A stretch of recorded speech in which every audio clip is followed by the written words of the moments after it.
Αγρίμια κι αγριμάκια μου, αγρίμια κι αγριμάκια μου, λαφιά μου να λαφιά μου, μερωμένα μου, μερωμένα, πεστε μου, πού είναι το, πεστε μου, πού είναι το πισάν. Πεστε μου πού είναι το πισάς, πεστε μου πού είναι το πισάς. Και πούνε τα και πούν τα χει, μάτια σας τα χει, μάτια σας περνάνε μάσιτο, περνάνε μάσιτο πιμάς.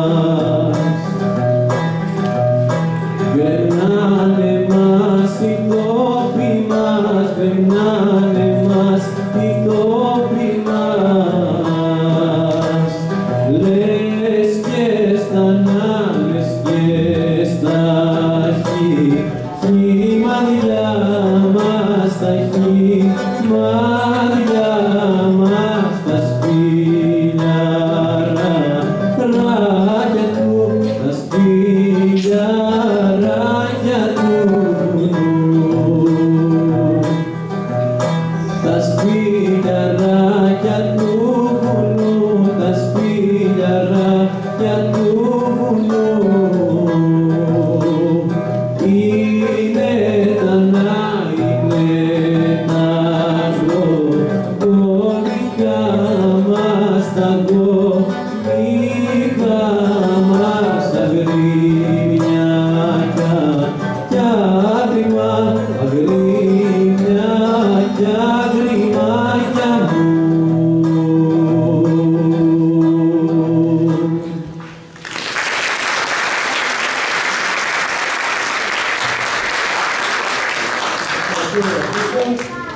Σαφώς το τραγούδι που μας είπες δεν σημαίνει τα γρήμια και τα κασίκια που κρύβονται στα δουλειά, είναι αλληγορικό. Συμβολίζει, θέλει να μας πει τους Κρήτες, οι οποίοι μία αναδέχονταν στο καταξική και το ζυγό, βγαίνουν στα δουλειά και κάνουν ντάρτα. Έτσι. Λοιπόν, ευχαριστούμε πολύ για το πρώτο μέρος. Δεσιμότατε εκπρόσωπε του Σεβασμιωτάτου του Μενάρχη μας, κυρία του Περιφερειάρχα, στρατηγία Γενική Διευθυντά του Πολεμικού Μουσείου, κυρία Αντιδήμαρχη Πολιτισμού, μέλη του Τοπικού Συμβουλίου του Πολεμικού Μουσείου της Τρίπολης, εκπρόσωποι των πολιτιστικών φορέων της πόλης μας, κυρία Πρόεδρε της Ένωσης των Πολιτών Αττικής, κυρία Πρόεδρε της Ένωσης Κρητών Μεσσηνίας, σας καλωσορίζουμε στην Τρίπολη και είναι χαρά και τιμή μας που είστε μαζί μας, αγαπητοί Κρήτες της πόλης μας, φίλοι και φίλες του Πολεμικού Μουσείου, κυρίες και κύριοι. Το επαιτειακό αφιέρωμα σήμερα αφορά τα 110 χρόνια, σαν προχθές, 1η Δεκεμβρίου του 1913, 110 χρόνια την Ένωση της Κρήτης. Όταν το 1832 δημιουργήθηκε το ελληνικό κράτος, αυτό δεν συμπεριέλαβε την Κρήτη. Το νησί βρισκόταν εκείνη την εποχή στα χέρια των Αιγυπτίων, το οποίο είχε παραχωρηθεί από τους Τούρκους σαν αναγνώριση της προσφοράς τους στο ελληνικό θέμα, αλλά και της εξολόθρευσης της πειρατείας. Το 1840 ξεσπάει ένας μεγάλος πόλεμος μεταξύ του Αχμέτ Αλή της Αιγύπτου και του Σουλτάνου Αμπτούλ Μετζίτ της Πύλης, και με τη μεσολάβηση τότε των μεγάλων δυνάμεων η Κρήτη επανήλθε στη Σουλτανική κυριαρχία. Από το 1841 μέχρι το 1858 η Κρήτη επαναστατεί και τελικά στο 1858 αναγνωρίζονται κάποια δικαιώματα στους Κρητικούς και ιδιαίτερα εκείνο που μας ενδιαφέρει είναι επιτράπει στους χριστιανούς να ασκούν τα θρησκευτικά τους καθήκοντα. Το Μάιο του 1866, μετά από την Πανκρίτια Συνέλευση, στάλθηκε ένα υπόμνημα στον Σουλτάνο και στις μεγάλες δυνάμεις όπου ζητούσε την ένωση της Κρήτης με την Ελλάδα. Ο Σουλτάνος αρνήθηκε, οι μεγάλες δυνάμεις εκτός από τη Ρωσία διαφόρησαν, ενώ η ελληνική κυβέρνηση ήταν αδύναμη και δεν μπορούσε να πάρει ανοιχτά μέρος υπέρ των επαναστατών. Όμως ο ελληνικός λαός προσπάθησε να βοηθήσει στέλνοντας στην Κρήτη χρήματα, τρόφιμα και άλλα εφόδια. Οι Κρητικοί λοιπόν αποφάσισαν να αναμετρηθούν πλέον μόνοι τους με την Οθωμανική Αυτοκρατορία με το σύνθημα Ένωσης ή Θάνατος. Από εκεί ξεκινάει και η σημαία Ένωσης ή Θάνατος με τα κόκκινα γράμματα στην μέση που βλέπετε. Την επαναστατική αρχή ασκούν ο Ιωάννης Νιβρακάκης στα Χανιά, ο Έλληνας συνταγματάρχης Πάνος Κοροναίος στο Ρέθυμνο και ο Μιχαήλ Κόρακας στο Ηράκλειο. Όταν οι επαναστάτες κατάφεραν να θέσουν υπό τον έλεγχο τους στην Κρητική Ύπαιθρο, ο Σουλτάνος έστειλε τον Μουσταφά Πασά στην Κρήτη για να καταπνίξει την Επανάσταση. Πράγματι αυτός, αφού έκαψε αρκετά χωριά στα Χανιά, νίκησε τον Ζευρακάκη σε μεγάλη μάχη στις 12 Οκτωβρίου του 1866 στο βαφέ της Αποκορώνου στα Χανιά. Ο Γάλλος μυθιστοριογράφος, ποιητής και δραματουργός Βίκτορ Ουγκό στις 17 Φεβρουαρίου του 1867 γράφει προς τους σκλαβωμένους Κρήτες. «Η Επανάσταση δεν πέθανε. Της πήρανε το κάπο, μα κρατάει τα βουνά. Η Επανάσταση ζει, φωνάζει, κράζει βοήθεια. Γιατί επαναστάτησε η Κρήτη? Γιατί ο Θεός την έφτιαξε την πιο όμορφη χώρα του κόσμου και οι Τούρκοι την κατάντησαν την πιο άθλια. Επαναστάτησε γιατί η Κρήτη είναι Ελλάδα και όχι Τουρκιά. Γιατί ο ξένος είναι μισητός. Γιατί ο τύραννος αν είναι της ίδιας ράτσας προκαλεί αηδία, αλλιώς προκαλεί φρίκη. Γιατί είναι αδύνατο να σταθεί στην πατρίδα του Ετεάρχου και του Μίνωα ένας αφέτης βαρβαρόφωνος. Γιατί και εσύ Γαλλία θα ξεσηκωνώσουν». Μετά από αυτή την επιτυχία του Μουσταφά Πασάς, κατευθύνθηκε προς το Ρέθυμνο, όπου ήταν η έδρα της Επαναστατικής Επιτροπής, εκεί η Μονή Αρκαδίου. Σε αυτή είχαν μαζευτεί γύρω στα 600 γυναικόπαιδα και 300 αγωνιστές και στις 8 Νοεμβρίου του 1866 15.000 Τούρκοι κυκλώνουν το μοναστήρι και ζητούσαν από τους πολιορκημένους να παραδοθούν. Ο φρούραρχος της Μονής, αρχιπολοχαγός Ιωάννης Δημακόπουλος και ο ηγούμενος Γαβριήλ αρνήθηκαν περήφανα. Οι Τούρκοι παρά τις λυσαλαίες επιθέσεις δεν κατάφεραν να καταλάβουν τη Μονή την πρώτη μέρα, ενώ την επόμενη μέρα μετέφεραν ένα μεγάλο πυροβόλο από το Ρέθυμνο, με το οποίο κατάφεραν να γκρεμίσουν τον τείχος και από εκεί να εισβάλλουν στο μοναστήρι, αρχίζοντας τη Μεγάλη Σφαγή. Στην παροταποθήκη της Μονής, μια ακόμα ένδοξη ιστορία της ιστορίας μας, γράφεται: ο Κωστής Γιαβουδάκης ή ο ηγούμενος της Μονής ή και οι δυο μαζί, ανατινάζοντας την αποθήκη, σκοπίζουν το θάνατο όχι μόνο στους χριστιανούς, αλλά και στους μουσουλμάνους και στους Οθωμανούς που είχαν εισβάλει. Τα γεγονότα στη Μονή Αρκαδίου συγκινούν όλο τον ελεύθερο κόσμο και ένα νέο κύμα φιλελληνισμού δημιουργείται στην Ευρώπη. Ο Ιωάννης Δημακόπουλος, πατριώτης μας από τη Βιτίνα, γιος αγωνιστή του 1821, πήγε ως εθελοντής αξιωματικός στην Κρήτη, όπου τέθηκε επικεφαλής σώματος και ορίστηκε φρούραρχος της Μονής Αρκαδίου. Συνέχισε να μάχεται μετά την ανατείναξη της Μονής, όπου τον συνέλαβαν και τον σούφλησαν από πολλές φορές. Χαρακτηριστική είναι η περιγραφή του ολοκαυτώματος της Μονής από τον Ουγκό. Το μοναστήρι έγινε κόσκινο από 200 κανονιές. Ένας τείχος γκρεμίζεται. Οι Τούρκοι μπαίνουν μέσα. Οι Έλληνες συνεχίζουν τη μάχη. 2.000 κουφάρια είναι στην αυλή. Η στεγνή αντίσταση λιγάει. Μυρμήγκια οι Τούρκοι νικητές πλημμυρίζουν το μοναστήρι. Δεν απομένει παρά ένα δωμάτιο απαρωμένο, όπου βρίσκεται η παρουταποθήκη. Και σε αυτό το δωμάτιο, κοντά στην Αγία Τράπεζα, περιτριγυρισμένος από γυναικόπαιδα, ένας άντρας γύρω στα 40. Ένας παπάς, ο ηγούμενος Γαβριήλ, προσεύχεται. Η πόρτα, πελεκυμένη με τσεκούρια, θα υποχωρήσει και θα πέσει. Ο γέροντας παίρνει από την Αγία Τράπεζα ένα κερί. Κοιτάζει αυτά τα γυναικόπαιδα. Γέρνει τη φλόγα πάνω στο παρούτι και τους σώζει. Μια τρομερή επέμβαση, η έκρηξη, στηρίζει τους νικημένους. Η αγωνία γίνεται θρίαμβος και αυτό το ηρωικό μοναστήρι που πολέμησε σαν κάστρο πεθαίνει σαν ένα ηφαίστειο. Δεν είναι μονάχα τα ψαρά επικά, μήτε το μεσολόγγι τρανό. Αυτά είναι τα γεγονότα. Τι κάνουν οι λεγόμενες πολιτισμένες κυβερνήσεις? Τι καρτεράνε? Μουρμουρίζουν. Υπομονή, το συζητάμε. Το συζητάτε. Υπομονή λέτε. Και η κοινή γνώμη, τι κάνει αυτή, τι λέει? Τίποτα. Γύρισε από το άλλο πλευρό. Τι ζητάτε? Αυτές οι καταστροφές φέρνουν κακοτυχία. είναι παλιά πράγματα, αλίμονο. Η υπομονετική πολιτική των κυβερνήσεων έχει δύο αποτελέσματα. Απαρνιέται τη δικαιοσύνη προς την Ελλάδα. Απαρνιέται τη συμπόνια προς την ανθρωπότητα. Βασιλιάδες, μια λέξη θα σώζε το λαό αυτό. Μια λέξη της η Ευρώπη τη λέει γρήγορα. Πέστε την. Γιατί πράγμα θα είσαστε καλοί αν όχι γι' αυτό. Όχι. Σωπαίνουν και θέλουν όλοι να μείνουν βουβοί. Απαγορεύεται να μιλάς για την Κρήτη. Αυτός είναι ο σκοπός. Ενάντια σε ένα μικρό λαό συνομωτούν 6-7 μεγάλες δυνάμεις. Ποια είναι αυτή η συνωμοσία? Η πιο δειλή από όλες. Η συνωμοσία της σιωπής. Μα τα στροπελέκι δεν είναι βουγό. Τα στροπελέκι έρχεται από ψηλά. Και στη γλώσσα της πολιτικής, τα στροπελέκι το λένε επανάσταση. Ο Ζακυνθινός μουσικοσυνθέτης Παύλος Καρέρ, δημιουργός εθνικής όπερας, βασισμένη σε ελληνικά θέματα και μελωδίες εμπνευσμένες από τη δημοτική και την αστικολαϊκή παράδοση, το φθινόπωρο του 1866, ενώ μένεται η Κρητική Επανάσταση, βρισκόμενος στη Σύρο, ετοιμάζει τον Μάρκο Μπότσαρη για να ανέβει στο θέατρο Απόλλων της Ερμούπολης. Η παράσταση του Μάρκου Μπότσαρη τον Νοέμβριο του 1866 δόθηκε ενώπιον εκατοντάδων Ελλήνων εθελοντών αξιωματικών του τακτικού στρατού και επαναστατών που βρίσκονται στη Σύρο, όπου εκεί έχει την έδρα της η Επιτροπή Βοήθειας προς τους Επαναστάτες της Κρήτης. Το θέμα και τα ελληνοπρεπή στοιχεία της όπερας δημιουργούν ατμόσφαιρα εθνικού παλμού και εξάπτουν τον πατριωτισμό πολλών θεατών, οι οποίοι σπέβδουν να καταταγούν ως εθελοντές και να πάνε στην Κρήτη να πολεμήσουν. Ο ίδιος ο Καρέρ γράφει στα απομνημονεύματά του. Η στιγμή εκείνη το καταλληλωτάτη ένεκα του ενθουσιασμού όπου η Κρητική Επανάσταση διέσπηρε την καρδία όλων. Δεν δύναμε να περιγράψω την έκβαση της πρώτης παραστάσεως.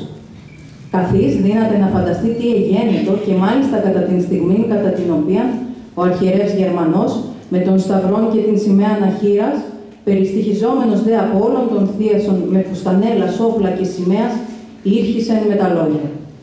«Ορκιστείτε εις των τίμιων σταυρών μας, να κτυπάτε των βάρβαρων εχθρών μας». Από την πρώτη πράξη της όπερας θα ακούσουμε την άρια «Ο Γεροδήμος», μελοποιημένη σε ποίηση Αριστοτέλη Βαλαωρίτη, που θα μας ερμηνεύσει ο βαθύφωνος Δημοσθένης Τσαπάρας από τη χοροδία του Μουσικού Ομίλου Σπάρτη.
Τρέχα, παιδί,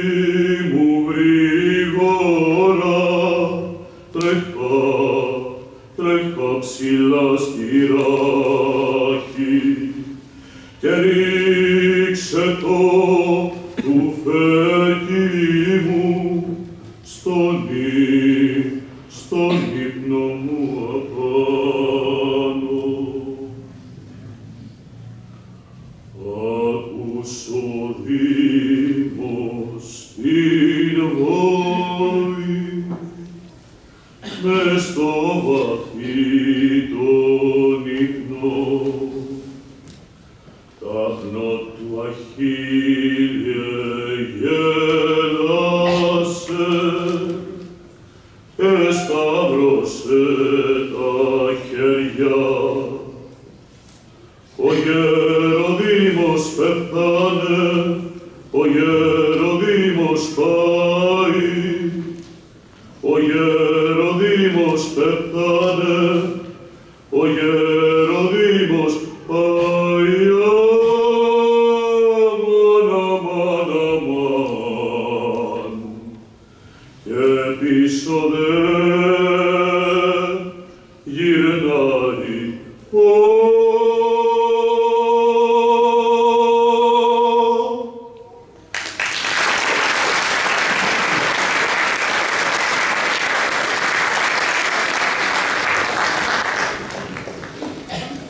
Το 1878, ύστερα από την ήττα της Τουρκίας στο Ρωσοτουρκικό πόλεμο, υπογράφηκε η Συνθήκη του Αγίου Στεφάνου, που απέκτησαν την ανεξαρτησία τους στα βαλκανικά κράτη, Σερβία, το Μαυροβούνιο, η Ρουμανία. Συγχρόνως όμως η Συνθήκη ίδρυσε μια μεγάλη Βουλγαρία που επεκτηνόταν από το Δούναβι ως το Αιγαίο με πολλά σερβικά και ελληνικά εδάφη στην κατοχή της. Ήταν η ιδέα της Εκατερίνης της Ρωσίας από το 1762.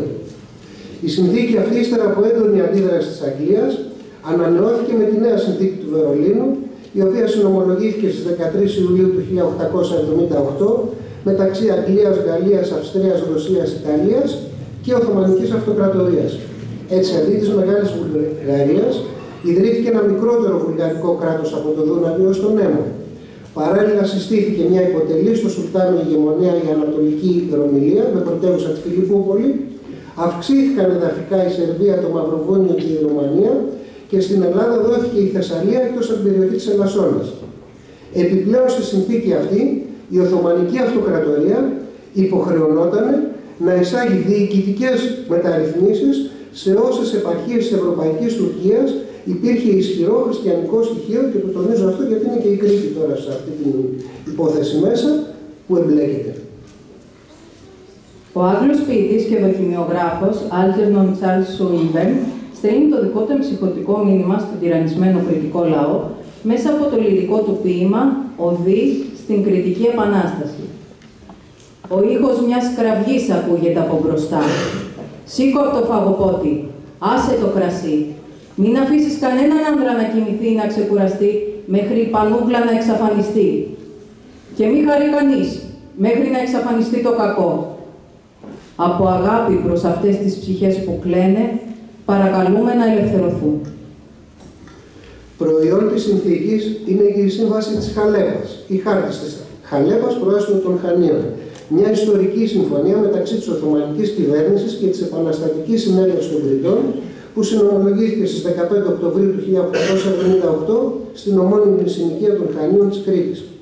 Σύμφωνα με τη σύμβαση, η Κρήτη θα αποχωριζόταν από τη λοιπή Οθωμανική Αυτοκρατορία, θα διοικείτο από τη Γενική Διοίκηση της Κρήτης και της παραχωρούνταν ορισμένα προνόμια, μεταξύ των οποίων η καθιέρωση της ελληνικής γλώσσας, η ίδρυση ελληνικών φιλολογικών συλλόγων, η λειτουργία ελληνικών τυπογραφείων, η έκδοση ελληνικών εφημερίδων, η σύσταση φιλεκπαιδευτικών συλλόγων και η αστυνόμευση της Κρήτης θα την αναλάμβανε η Κρητική Χωροφυλακή, η οποία θα συγκροτείται από Κρήτες.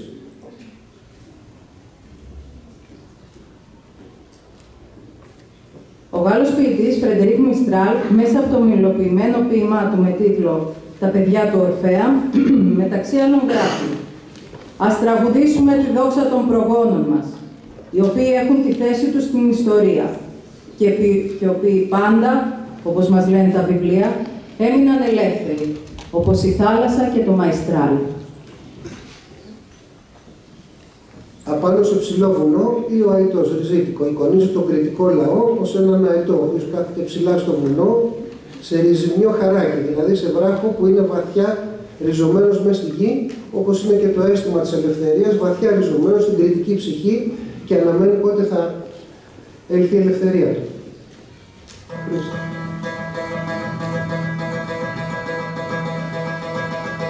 Σε ψηλό βουνό,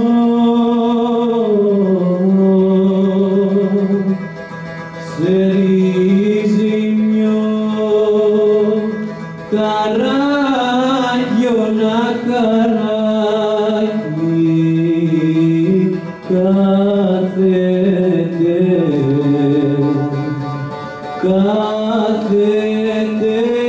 κάθεται ναητός, κάθεται ναητός, βρεγμένος πιονισμένος ο καημένος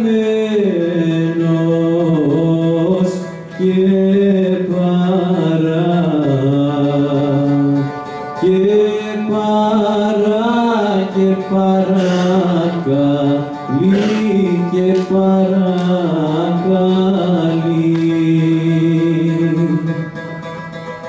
και παρακαλεί τον ήλιο να τύλει, να ανατύλει ηλιανά, ηλιανάτη, λέει ηλιανάτη,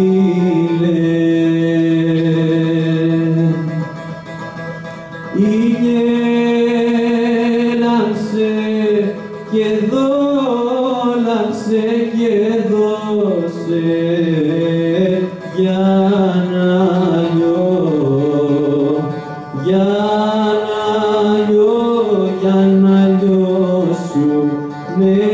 για να λιώσουνε, για να λιώσουνε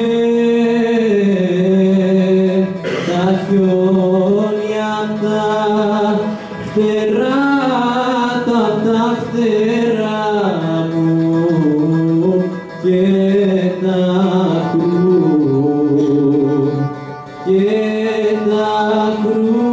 και τα κρούσταλα και τα κρούσταλα από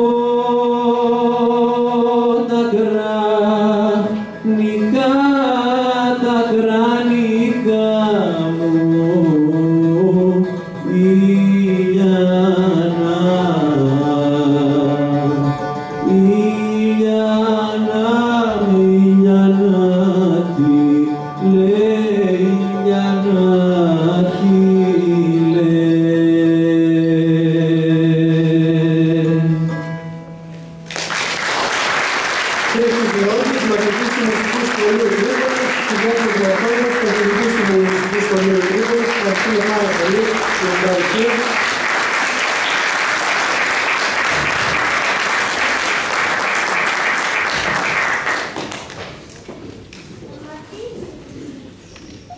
όπου και την Ένωση Αποστράτων Αξιωματικών Αεροπορίας της Καλαμάτας από τους μακρινούς καλώς ήρθατε, τον καθηγητή του Πανεπιστημίου Αττικής,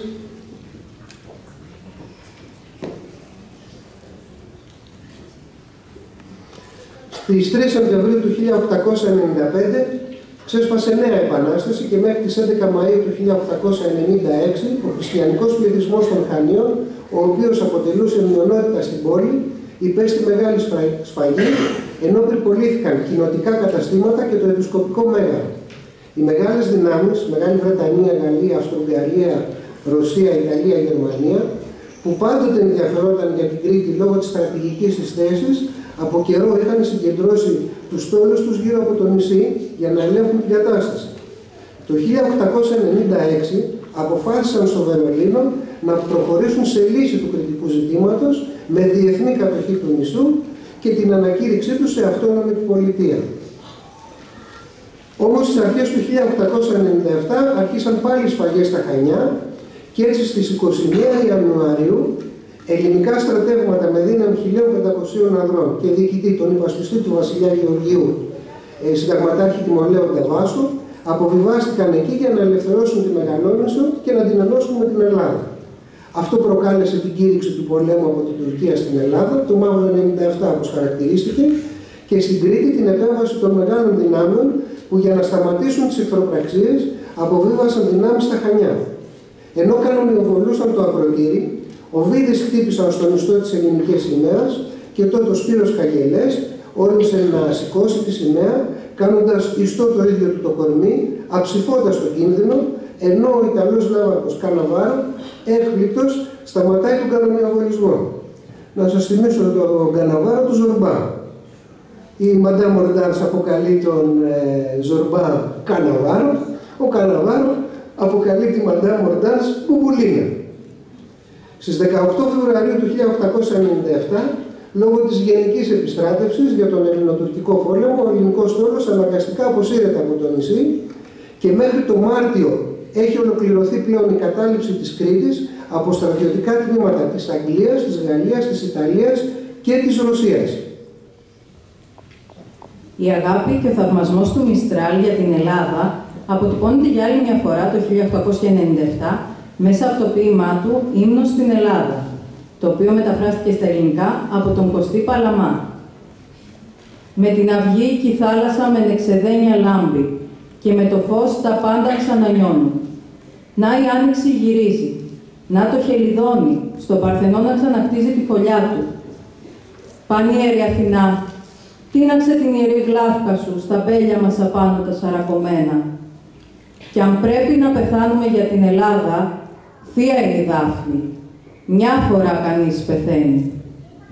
Της ιστορίας μας φεύγουν 3.000 χρόνια. Ορθή.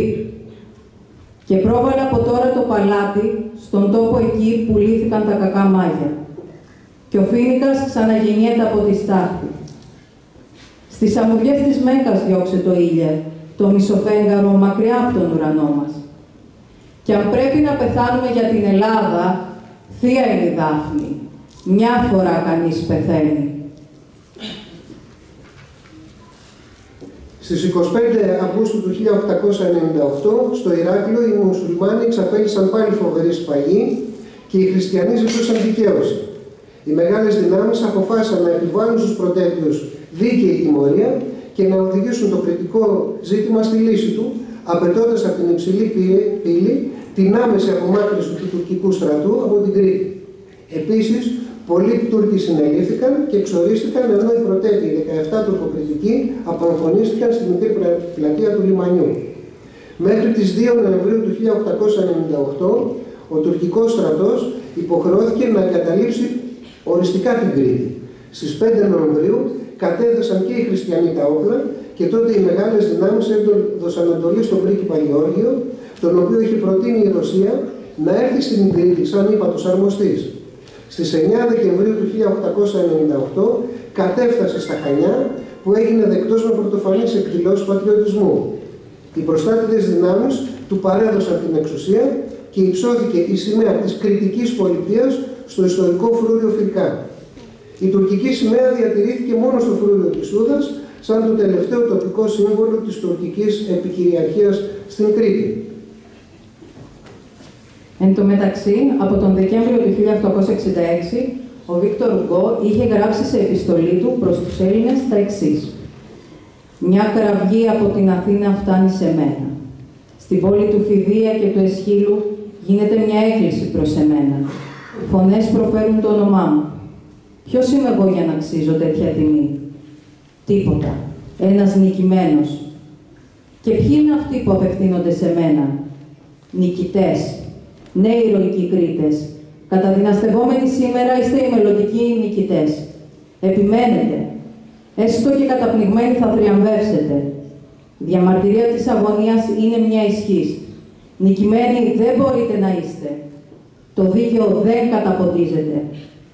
Κύματα γεγονότων το σκεπάζουν, αλλά ξανά προβάλλει. Λαέ της Κρήτης, εσείς είστε μια ψυχή. Έλληνες της Κρήτης, έχετε το δίκιο με το μέρος σας και έχετε μαζί σας τη λογική. Να υπάρχει πασά στην Κρήτη δεν το χωράει ανθρώπινος νους. Το κριτικό ζήτημα έχει πια τεθεί και θα λυθεί. Θα λυθεί όπως όλα τα ζητήματα αυτού του αιώνα, προς την κατεύθυνση της απελευθέρωσης. Η Ελλάδα ακέραιη, η Ιταλία ακέραιη, πάνω από τη μια η Αθήνα, πάνω από την άλλη η Ρώμη. Να αυτό που εμείς, Γαλλία, χρωστάμε στις δύο μάνες μας. Είναι ένα χρέος που η Γαλλία θα το εξοφλήσει. Είναι ένα καθήκον που η Γαλλία θα το εκπληρώσει. Πότε? Επιμένετε. Το νέο αυτόνομο κράτος ονομάστηκε Κρητική Πολιτεία και τέθηκε υπό διεθνή προστασία με παρουσία ξένων στρατευμάτων και υπό τουρκική επικυριαρχία. Οι τέσσερις μεγάλες δυνάμεις έθεσαν την Ίσο υπό υψηλή προστασία τους, κατά τα διαμερίσματα ως εξής: οι Ιταλοί στα Χανιά, οι Ρώσοι στο Ρέθυμνο, οι Άγγλοι το Ηράκλειο και οι Γάλλοι το Λασίθι. Πρωτεύουσα της αυτόνομης Κρήτης έγιναν τα Χανιά, που τέθηκαν υπό καθεστώς συλλογικής προστασίας. Στις 24 Ιανουαρίου του 1899 πραγματοποιήθηκαν εκλογές, από τις οποίες προέκυψε και η πρώτη κριτική συνέλευση με 138 χριστιανούς και 50 μουσουλμάνους πληρεξούσιους. Στις 16 Απριλίου του 1899 δημοσιεύτηκε στην εφημερίδα της Κρητικής Πολιτείας το πρώτο κριτικό σύνταγμα. Η πρώτη κυβέρνηση της Κρητικής Πολιτείας συγκροτήθηκε στις 29 Απριλίου του 1899, όπου ανάμεσα στους συμβούλους εμφανίζεται και η μορφή του Ελευθερίου Βενιζέλου. Η πρώτη αυτή κυβέρνηση εργάστηκε με ζήλο και σε ελάχιστο χρόνο παρουσίασε εντυπωσιακό έργο. Εξέδωσε νόμους και διατάγματα, έκοψε κριτικό νόμισμα, τη δραχμή, ίδρυσε την Κρητική Τράπεζα, οργάνωσε τη χωροφυλακή με Ιταλούς αξιωματικούς καραμπινιέρους, την ταχυδρομική υπηρεσία και οργάνωσε τη δημόσια εκπαίδευση με την ίδρυση σχολείων και το διορισμό δασκάλων. Φρόντισε τη δημόσια υγεία και την προστασία του πληθυσμού από τα μολυσματικά νοσήματα, ειδικά της λέπρας, ιδρύοντας το νεκροκομείο της Πιναλόγκας. Ένα από τα σημαντικότερα πολιτιστικά γεγονότα της εποχής είναι η έναρξη των ανασκαφών των μινωικών κέντρων και η ανακάλυψη του προϊστορικού πολιτισμού της Κρήτης. Η απάντηση στην επιστολή του Ουγκό εδόθη στις 16 Ιανουαρίου του 1867 εξ ονόματος του κριτικού λαού, υπογεγραμμένη από τον ταγματάρχη Ιωάννη Ζεμβρακάκη. Ένα φύσιμα από τη δυνατή σου ψυχή ήρθε προς εμάς και στέγνωσε τα δάκρυά μας. Είχαμε πει στα παιδιά μας, πέρα από τις θάλασσες υπάρχουν δυνατοί και γενναιόδοροι λαοί που θέλουν τη δικαιοσύνη και θα σπάσουν τα θεσμά μας. Αν πεθάνουμε στον αγώνα, αν σας αφήσουμε ορφανά να περιπλανιέστε στα βουνά με τις πεινασμένες μάνες σας, αυτοί οι λαοί θα σας υιοθετήσουν και δεν θα υποφέρετε πια. Ωστόσο, κοιτάζαμε μάταια προς τη Δύση.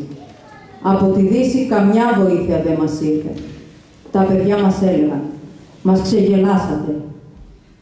Η επιστολή σου ήρθε πιο πολύτιμη για μας και από τον καλύτερο στρατό. Με τα περίλαμπρα ποίηματα αγωνίστηκες να δημιουργήσεις το σύγχρονο ελληνικό λαό. Ολοκλήρωσε το έργο σου. Μας αποκαλείς νικητές. Μέσα από σένα θα νικήσουμε. Ας καλωσορίσουμε και το Λύκειο Ελληνίδων, παρατήμα της Τρίπολης.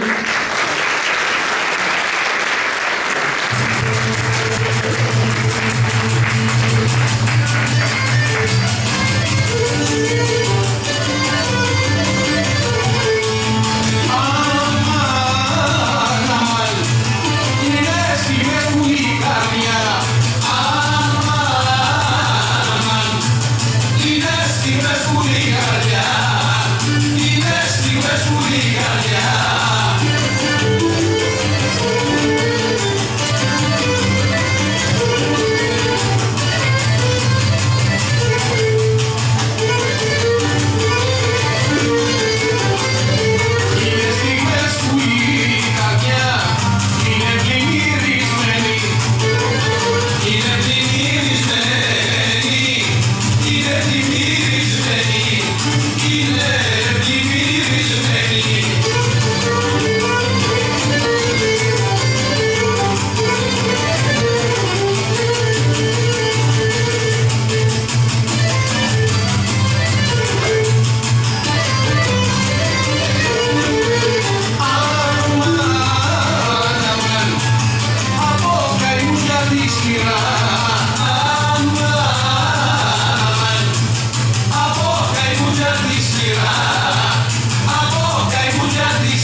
Σαν μες στην καρδιά στενώνει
όλοι.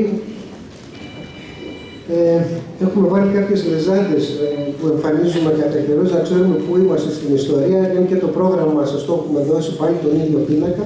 Και φυσικά έχουμε γράψει και ποια κομμάτια είναι αυτά που ποιοι χωρί είναι αυτοί που βλέπετε. Η αυτονομία της Κρήτης ήταν στη συνείδηση όλων ένα στάδιο μεταβατικό για την ένωση με την Ελλάδα. Η πολιτική όμως του πρίγκιπα Γεωργίου δεν φαινόταν να προωθεί αποτελεσματικά το κριτικό ζήτημα, την ένωση, και παρασυρμένος από ομάδα φαύρων συμβούλων, απέλυσε από τη θέση του Υπουργού Δικαιοσύνης στο Βενιζέλο, επειδή άσκησε κριτική στην αυθαίρετη πολιτική του. Έτσι, γύρω από το Βενιζέλο σχηματίστηκε μια ισχυρότατη αντιπολίτευση, ζητώντας την ένωση της Κρήτης με την ελεύθερη Ελλάδα και τη μεταβολή του συντάγματος της Κρητικής Πολιτείας. Στις 10 Μαρτίου του 1905 εκδηλώθηκε η Επανάσταση ή κίνημα του Θερήσου από το όνομα του τόπου Θέρησο που ξεκίνησε. Το κίνημα είχε απήχηση στον κρητικό λαό και φάνηκε από τη φανερή υποστήριξη στο Βενιζέλο ακόμα και από τους πολιτικούς του αντιπάλους. Έτσι απομόνωσαν τον πρίγκιπα, ο οποίος κατέφυγε σε έκτακτα μέτρα κηρύσσοντας στρατιωτικό νόμο. Οι μεγάλες δυνάμεις αντιλαμβάνονται πλέον ότι η μακροπρόθεσμα καμία λύση εκτός από την Ένωση δεν είναι βιώσιμη και ότι η παρουσία του Γεωργίου έχει πάψει να αποτελεί εγγύηση ομαλότητας στις εσωτερικές υποθέσεις της Κρήτης. Στις 12 Σεπτεμβρίου του 1906, ο πρίγκιπας Γεώργιος υπέβαλε την παραίτησή του, ενώ ο βασιλιάς της Ελλάδος Γεώργιος ο Πρώτος υπέδειξε ως νέο ύπατο αρμοστή τον Αλέξανδρο Ζαΐμι, έμπειρο και μετριοπαθή πολιτικό, ο οποίος ανέλαβε τα καθήκοντά του αμέσως. Το κριτικό ζήτημα περνούσε σε νέα φάση και βρισκόταν πια κοντά στη λύση του και η Κρήτη πλέον ήταν μια ιδιότυπη ελληνική επαρχία. Ας ακούσουμε πάλι το Λύκειο Ελληνίδα στο δεύτερο μέρος, παρακολουθήσουμε τους ωραίους χορούς, ελληνική.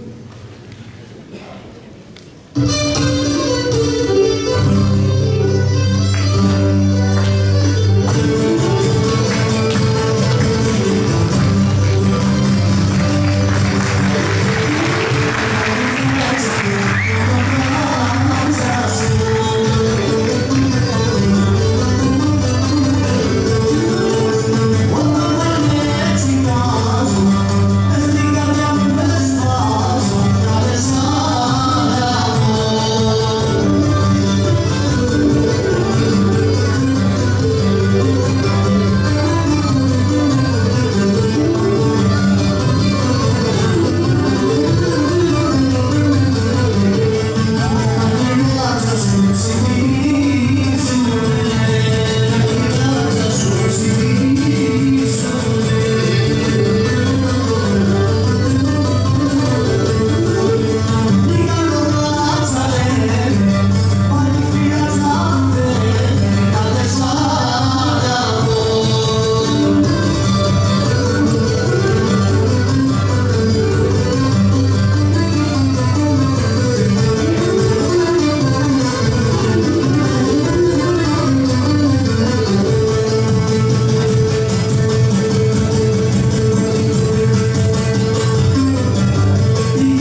Στην Τουρκία τον Ιούνιο του 1908 ξέσπασε το κίνημα των νεότροπων. Οι Κρήτες θεώρησαν κατάλληλη την ευκαιρία να κηρύξουν πάλι την Ένωση. Έτσι, στις 24 Σεπτεμβρίου 1908, η κυβέρνηση της Κρήτης εξέδωσε ψήφισμα με το οποίο κήρυτε την Ένωση της Κρήτης, την κατάργηση της αρμοστίας και την εισαγωγή του ελληνικού συντάγματος. Παράλληλα, την ίδια μέρα έγιναν συλλαλητήρια στα Χανιά και σε άλλες πόλεις, κατά τα οποία ο λαός ζητούσε ανεξαρτησία της Κρήτης και την ένωσή της με την Ελλάδα. Η ελληνική κυβέρνηση, για να αποφύγει τις αντιδράσεις της Τουρκίας, κινήθηκε διπλωματικά και δεν προχώρησε στην επίσημη αναγνώριση της Ένωσης. Οι νεότουρκοι αντέδρασαν δυναμικά όπως αναμενόταν και επιθυμώντας τότε την πρώτη τους διπλωματική επιτυχία με διαβήματα για τη μη εφαρμογή των όρων της αυτονομίας, και οι μεγάλες δυνάμεις ζήτησαν από την Εκτελεστική Επιτροπή των Κρητών να κατεβάσει από όλα τα δημόσια κτίρια την ελληνική σημαία που είχε αναρτηθεί. Η ευρωπαϊκή αποχώρηση, αν και περισσότερο συμβολική παρά ουσιαστική, αναπτέρωσε το ηθικό των Κρητών. Ο ίδιος ο Βενιζέλος χαιρέτησε το γεγονός λέγοντας: «Από 7 αιώλαιων αιώνων αύθηση η Κρήτη κατελήφθη εκ των ενετών. Πρώτη φορά το κρητικό έδαφος δεν πατείται από ξένους στρατιώτας». Τον Ιούλιο του 1909, στην εφαρμογή των όρων της αυτονομίας, τα τελευταία αγήματα των μεγάλων δυνάμεων αποχωρήσαν από την Κρήτη.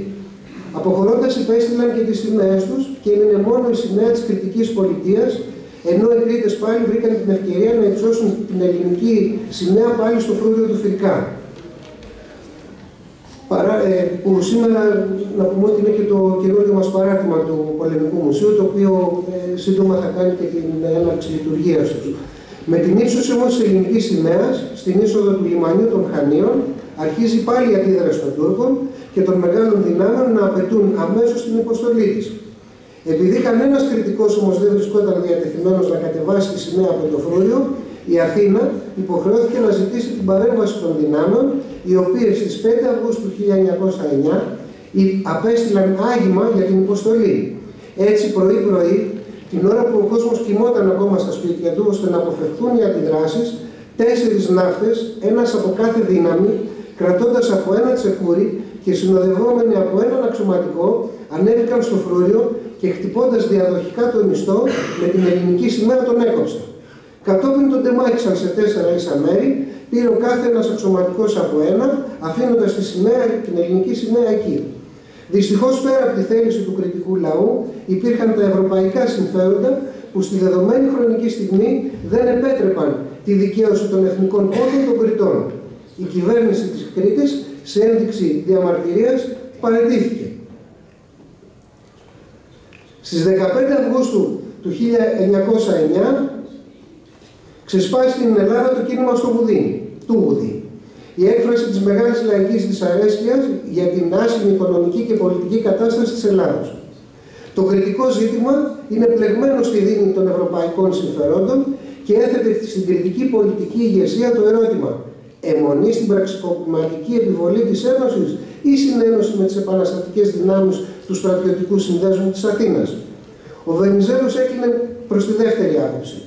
Τον Αύγουστο του 1910 ο Βενιζέλος αφήνει το νησί και αρχίζει την ενεργό πολιτική του στην Ελλάδα.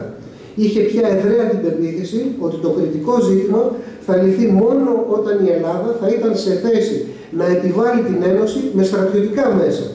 Έτσι, από τη στιγμή που ανέλαβε την ελληνική κυβέρνηση, αμέσως ξεκίνησε τους στρατιωτικούς εξοπλισμούς. Το Μάρτιο του 1912 διεξήχθηκαν εκλογές στην ελεύθερη Ελλάδα και στην αυτόνομη Κρήτη. Μια αντιπροσωπεία βουλευτών της Κρήτης αποφασίζουν να έρθουν στην ελληνική πρωτεύουσα και να συμμετέχουν στις διεργασίες του Ελληνικού Κοινοβουλίου. Ο Πρωθυπουργός της Ελλάδος, Ελευθέριος Βενιζέλος, κατέβαλε κάθε δυνατή προσπάθεια να ματαιώσει μια τέτοια απόφαση, γνωρίζοντας ότι μια τέτοια πράξη θα έδινε αφορμή στην Τουρκία να απειλήσει με πόλεμο κατά της Ελλάδος. Και όταν το πράγμα έφτασε στα άκρα, ο Βενιζέλος δεν δίστασε να λάβει μέτρα και να εμποδίσει την είσοδο των Κρητών βουλευτών στην Ελληνική Βουλή και για να εκτονωθεί έτσι η κατάσταση, διέκοψε τις διεργασίες της Βουλής. Στις 5 Οκτωβρίου του 1912 ξεσπάει ο πρώτος Βαλκανικός πόλεμος. Με την έναρξη του πολέμου και τις πρώτες νίκες των ελληνικών όπλων, οι πόρτες του Ελληνικού Κοινοβουλίου ανοίξαν και υποδέχτηκαν τους Κρήτες βουλευτές και από τις 11 Οκτωβρίου του 1912 υπογράφεται με βασιλικό διάταγμα με το οποίο ο Στέφανος Τραγούνης διορίστηκε ως Γενικός Διοικητής της Κρήτης.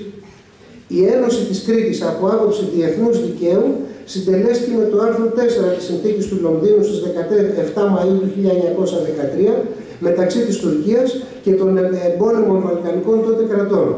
Ο Σουλτάνος παραιτείται από όλα του τα δικαιώματα στην Κρήτη και με ιδιαίτερη συνθήκη μεταξύ Ελλάδας-Τουρκίας τον Νοέμβριο του 1913 η Κρήτη εντάσσεται στην ελληνική επικράτεια ως αναπόσπαστο τμήμα της. Την Κυριακή 1η Δεκεμβρίου 1913 ο βασιλιάς Κωνσταντίνος και ο πρωθυπουργός Ελευθέριος Βενιζέλος κατήλθαν στα Χανιά, όπου οι αγωνιστές της Λευτεριάς της Κρήτης Χατζημιχάλης Γιάνναρης και Αναγνώστης Μάντακας ύψωναν την ελληνική σημαία στο Φρούριο Φιλικά στο λιμάνι των Χανίων. Με τη συμβολική αυτή πράξη επισημοποιήθηκε η Ένωση της Κρήτης με την Ελλάδα. Αιώνες αγώνων, αιμάτων και δακρύων βρίσκουν πλέον την ιστορική τους δικαίωση. Η κριτική επιθεώρηση αναφέρει στην πρώτη σελίδα. Ευλογητή και αγία ημέρα αυτή, αιώνων πόθη εξεπληρώθησαν. Αγώνες μακρύ αλένδοξοι εστεφανώθησαν με το έπαυλον το επιμόνος επιζητηθέν και μόνον αρμόζων, την Ένωση. Ημέρα τιμής μεγάλης αυτή δια την Κρήτη.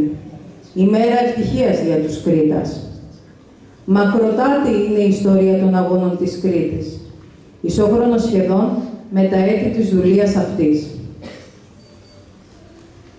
Για την οικονομία της απόψινής εκδήλωσης πιάσαμε την ιστορία από το κομβικό έτος 1866. Τα γεγονότα είναι πάρα πολλά.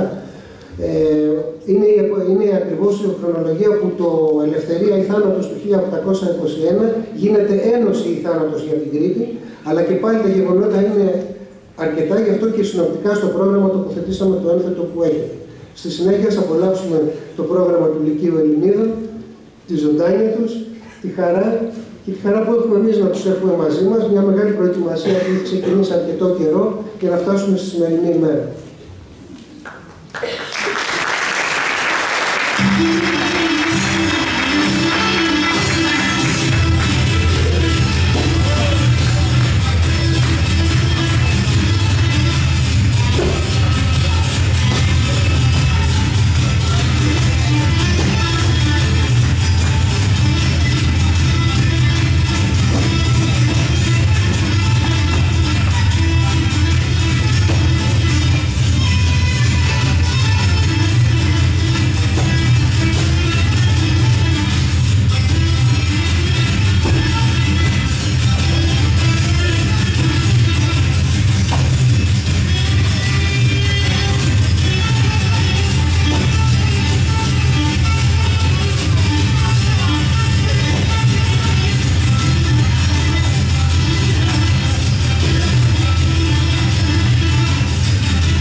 χρώματα, χαμόγελα, ωραίες φυσιογνωμίες.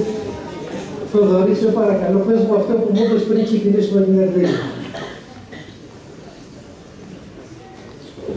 Είμαστε πάρα πολλά αναγκές για να δείτε εσείς. Το θέμα είναι να καταλάβετε για ποιο λόγο ήρθατε σήμερα εδώ. Αυτό.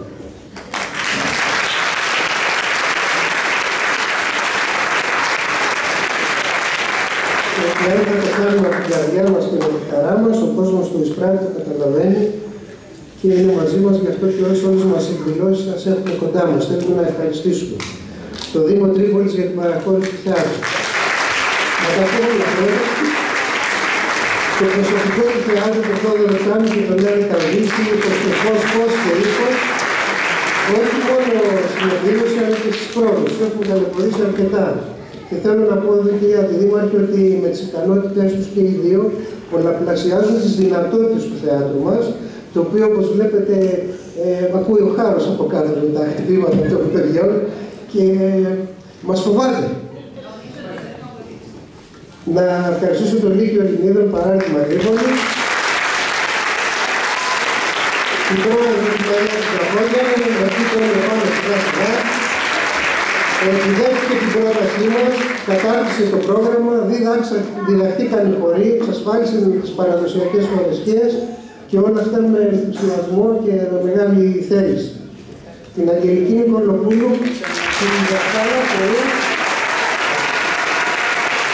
και τον Δημήτρη Πάτρον Βορειδάσκαλο που δεν είναι μαζί να το κόψει. Την κυρία Ιωάννα Καπόγιαννη για την τεχνική υποστήριξη και την εμφάνιση του Λυκείου.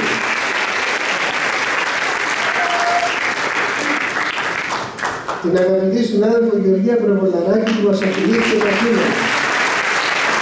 Μέχρι φορεσιάνη και την πατρίδα. Άλλη μια κριτικιά κοπελιά ήρθε σήμερα εδώ προϊσταμένη μου, διευθυντήρια της Τρίτης Εφορίας του Πολεμικού Μουσείου. Είναι η κυρία Ανδρονίκη Αναστασάκη. Σε καλωσορίζουμε εδώ στην Τρίπολη.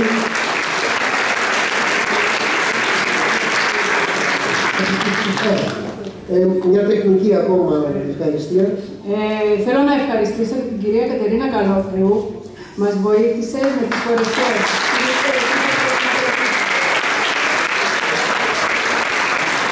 Την κυρία Γεωργία Δάκου για τις πολύτιμες συμβουλές της. Το φιλοξενούμενο μονοδότη του Μουσικού Ομίλου Σπάρτης, τον κύριο Δημοσθένη Τσαπάρα για την ερμηνεία του Γεωργίου.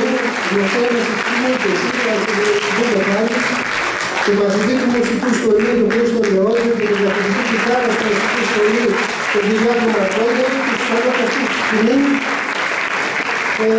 Φυσικά, τελευταίο και καλύτερο όλους εσάς που στηρίζετε τις δράσεις εδώ του μουσείου μας και δίνετε το κίνητρο να συνεχίσουμε και εμείς με πνεύμα εξωστρέφειας, θέλοντας έτσι με τον τρόπο να συνεχίσουμε και να έχουμε ενεργό δράση κυρία Αντιδήμαρχη Πολιτισμού στο πολιτιστικό προϊόν της πόλης μας.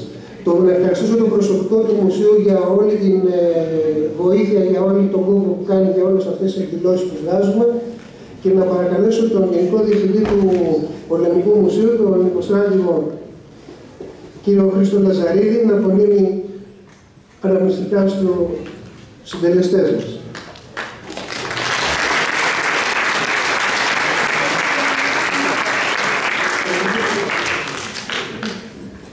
Καλησπέρα σε όλους. Θα ήθελα να μεταφέρω τους χαιρετισμούς του Προέδρου του Διοικητικού Συμβουλίου του Πολεμικού Μουσείου, κ. Αναστάσιου Ηλιάσκου, ο οποίος δεν μπορούσε να παρευρεθεί, και να συγχαρώ και εγώ και τους διοργανωτές και τους συμμετέχοντες και όλους όσους βοήθησαν στην άριστη αυτή εκδήλωση.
Για τους κύριες θα πάρει τη δύναμη φιλοξενούμενος, κύριε του Περιφερειάρχη, αν έχετε την καλοσύνη.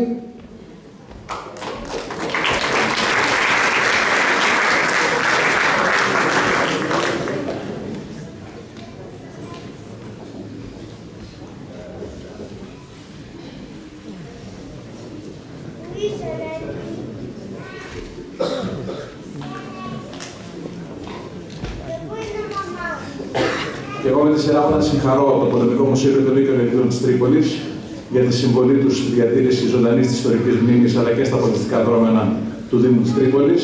Και βεβαίως, κύριε Ποδόπουλε, για την συνέχεια της εξωστρέφειάς σας. Θερμά συγχαρητήρια και σε επόμενες εκδηλώσεις.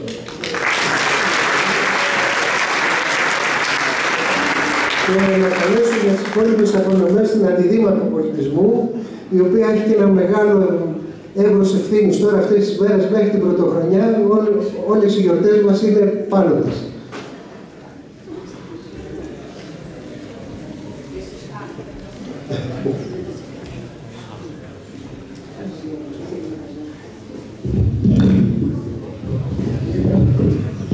Κύριε Φωτόπουλε, πάντα μας εκπλήσετε με τις όμορφες εκδηλώσεις και δράσεις τις οποίες πραγματοποιείτε στην πόλη μας και εκτενέστερα στο Δήμο μας. Και να συγχαρώ φυσικά και το Λύκειο Ελληνίδων, γιατί πραγματικά χόρεψαν με τέτοια λεβεδιά και σαν να ήταν Κρήτες. Αν και εμείς, οι Αρκάδες, έχουμε κάποια σχέση με την Κρήτη και υπάρχει η αρχαία Γόρτης στο Ηράκλειο της Κρήτης, που έχει σχέση με την Γορτινία της Αρκαδίας. Συγχαρητήρια, θα ήθελα να πω σε όλους, καλές γιορτές, καλά Χριστούγεννα, υγεία και ευτυχία σε όλους. Και το μόνο που θα μπορούσα να σας πω, να σας καλέσουμε στο άνομα του δέντρου, μικρούς και μεγάλους, που θα πραγματοποιηθεί την Πέμπτη στις 6 ώρα το απόγευμα. Καλή συνέχεια και συγχαρητήρια και πάλι.